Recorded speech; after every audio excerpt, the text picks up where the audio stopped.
کوئی بھی کسی بھی شعر کی جب تشریح کرتے ہیں تو سب سے پہلے حوالہ لکھتے ہیں، یہ شعر نظم ہم سے لیا گیا ہے۔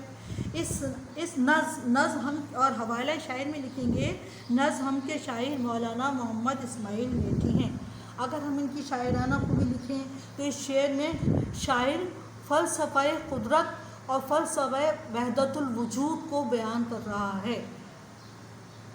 شاعر کہہ رہا ہے کہ ایک اللہ تعالیٰ فلسفہ قدرت اور فلسفہ قدرت سے پوری کائنات کو پیدا کیا، تو دوسری طرف فلسفہ وحدت الوجود یعنی کہ اللہ تعالیٰ واحد ہے، اس نے پوری کائنات میں تمام چیزوں کو پیدا کیا، کہ اللہ تعالیٰ نے کائنات کے حسین جلووں کے سوا کچھ نہیں، چاہے پہاڑ ہوں، دریا ہوں، ستارے ہوں، حسین جلوے ہوں یا پھل پھول آبشاروں کے نظارے، وہی اس کا خالق و مالک ہے، وہی وحدہ لا شریک ہے۔ اس کائنات کے ذرے ذرے میں اس کے حسن کے جلوے ظاہر ہوتے ہیں۔ اگر ہم اس میں ایک شعر، اس کی مماثل شعر کہہ دیں تو اسے تو ہے خلوت تو ہے جلوت، کہیں پنہا کبھی آیا، یعنی کہ اللہ تعالیٰ تو کبھی ظاہر نظر آتا ہے، اے اللہ تعالیٰ کبھی تو چھپا ہوا نظر آتا ہے، کبھی تو پوشیدہ نظر آتا ہے، لیکن تیری ذات وحدہ لا شریک ہے۔ تصور تیری ذات کا ہے محال، تصور تیری ذات کا ہے محال، کسے یہ سکت اور کہاں یہ مجال۔ تصور خیال گمان، محال مانے ناممکن، سکت مانے طاقت، مجال مانے جرأت۔ اگر ہم اسے نثری ترجمہ کریں گے تو یہ ہے کہ اے اللہ تعالیٰ تیری ذات کا احاطہ کرنا، یعنی کہ چاروں طرف احاطہ کرنا، اور نہ ہی کسی میں اتنی طاقت ہے اور مجال ہے کہ عالم تصور میں بھی تیری ذات کا احاطہ کر سکے۔ شاعر اس شعر میں شان پروردگار کو بیان کرتے ہوئے کہہ رہا ہے کہ اللہ تعالیٰ تو لامحدود کے صفات کا مالک ہے، اور بندہ جو ہے لامحدود جس کی کوئی حد نہ ہو، اور محدود جو تھوڑا سا ہو، جو اللہ تعالیٰ کے دیا ہوا علم بندے کے پاس تھوڑا سا ہے، تو وہ لامحدود صفات کا مالک کیسے اللہ تعالیٰ کی صفات بیان کر سکتا ہے؟ اس سے زیادہ علم ہی نہیں، اس کی کیا جرأت کہ اللہ تعالیٰ کی صفات کو، اللہ تعالیٰ کی خوبیوں کو بیان کر سکے۔ انسان اپنے علم کے مطابق صرف ہی کہہ سکتا ہے کہ اے اللہ تعالیٰ تو ہمیشہ سے ہے اور ہمیشہ رہے گا۔ بنائی ہے تو نے یہ کیا خوب چھت، کہ ہے سارے عالم کے جس میں کھپت۔ یہاں چھت سے مراد طالب علموں آسمان ہے، کھپت کے اسے مراد کھپت کے معنی ہے استعمال میں لانا۔ اگر ہم اس کا ترجمہ کریں گے، نثری یا سلیس ترجمہ کریں گے کہ اے اللہ تعالیٰ تیری شان و عظمت کا اندازہ صرف اس بات سے لگایا جا سکتا ہے کہ تو نے ہمارے سروں پر کتنی پیاری چھت یعنی آسمان کو بنا دیا ہے، جس نے پوری دنیا کو اپنے زیر سایہ کر لیا، یعنی پوری دنیا پر محیط ہے۔ اس شعر میں شاعر اللہ تعالیٰ کی ہنرمندی اور کاریگری کو بیان کر رہا ہے کہ اس کی ہنرمندی اور کاریگری کا اعلیٰ نمونہ روشن آسمان ہے۔ اللہ تعالیٰ قرآن پاک میں ارشاد فرماتا ہے، ترجمہ: وہ جس نے آسمان اوپر تلے بنائے، تم رحمان کی تخلیق میں کوئی فرق نہ دیکھو گے، پس تم نگاہ ڈالو، کیا تمہیں کوئی شگاف نظر آتا ہے؟ شگاف مانے ہول یا سوراخ کو نظر آتا ہے۔ تو ہم یہ کہہ سکتے ہیں کہ اللہ تعالیٰ کی ذات وحدہ لا شریک ہے، اس کی ذات ہمیشہ سے ہمیشہ ہے۔ ستارے جو ہیں آتے جاتے ہوئے، چمکتے ہوئے، جگمگاتے ہوئے۔ شاعر اس شعر میں اللہ تعالیٰ کی قدرت کاملہ کو بیان کر رہا ہے کہ یہ ستارے اس کی قدرت کا ادنا نمونہ ہیں۔ یہ ستارے آسمان کے تزئین و آرائش اور زیب و زینت ہیں۔ رات کی تاریکی میں یہ آسمان پر چمکتے ہیں اور یہی حسین منظر آسمان کو پرنور بنا دیتا ہے۔ ایسے روشن جو بن تیل ہیں، یہ تیرے ہی قدرت کے سب کھیل ہیں۔ شاعر اس شعر میں اللہ تعالیٰ کی عظیم الشان قدرت کو بیان کر رہا ہے کہ تو نے کائنات جب تخلیق کی اس وقت سے یہ سورج چاند ستارے روشن ہیں اور تیرے بنائے ہوئے نظام قدرت کے مطابق چل رہے ہیں، اور ان کو روشن کرنے کے لیے کسی ایندھن کی ضرورت نہیں، لیکن یہ روز اول سے روشن ہے، کبھی ان کی روشنی میں کمی نہیں ہوئی۔ یہ لال و گوہر ہیں جو بکھرے پڑے ہیں، زمین سے بھی ہیں ان میں اکثر بڑے۔ شاعر ستاروں کو لال و گوہر کی مانند قرار دے رہا ہے جو اپنے دائرے یعنی مدار میں گردش کر رہے ہیں، ایک دائرے ایک مدار میں گردش کر رہے ہیں جو ہمارے نظام شمسی کا حصہ ہیں۔ نظام شمسی کے معنی سورج کے نظام کا ایک حصہ ہیں۔ ان ستاروں یا سیاروں میں بعض جسامت میں زمین سے زیادہ بڑے ہیں، لیکن یہی کاریگری اور قدرت خداوندی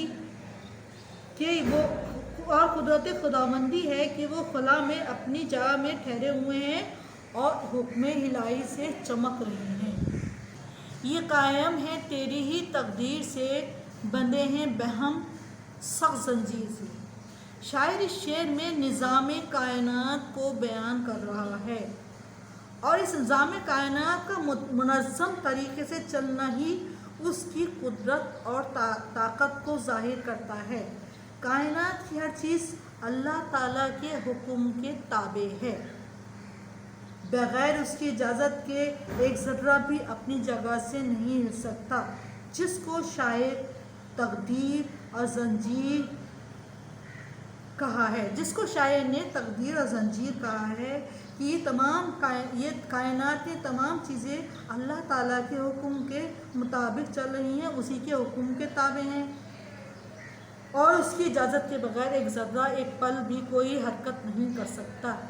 ٹھیک ہے۔ وہ زنجیر کیا ہے کشش باہمی، نہ اس میں خلل ہو نہ بیشی کمی۔ شاعر اس شعر میں اللہ تعالیٰ کی صناعی اور قدرت کا ذکر کرتے ہوئے کہہ رہا ہے۔ صناعی سے معنی چاند بنایا، سورج بنایا، زمین بنائی، تو صنعت بنانے اللہ تعالیٰ زمین و آسمان کا بنانے والا ہے۔ زمین و آسمان میں موجود سورج، چاند، ستارے، سیارے، جنگلات، پہاڑ، میدانی علاقے، یہ کشش باہمی ہے جو وہ ایک ایسی زنجیر ہے جو صدیوں سے قائم ہے، اور انسان ان صدیوں سے فائدہ اٹھاتا چلا آ رہا ہے۔ عزیز طلباء و طالبات، صدیوں سے ہم جنگلات سے، پہاڑ سے، زمین سے وہ بہت ساری دھاتیں حاصل کر رہے ہیں، بہت ساری چیزیں حاصل کرتے ہیں، سونا چاندی بھی زمین سے حاصل کرتے ہیں، سمندر سے گوہر حاصل کرتے ہیں، تو ان میں صدیوں سے انسان سے فائدہ اٹھا رہا ہے۔ اس میں کسی قسم کی خلل یعنی رکاوٹ، کمی و بیشی کمی نہیں آئی۔ آج کا انسان، چاہے کوئی بھی انسان ہو، وہ اس کائنات میں اللہ تعالیٰ کی دی ہوئی نعمتوں سے فائدہ اٹھا رہا ہے اور اٹھاتا چلا آ رہا ہے، اٹھاتا رہے گا۔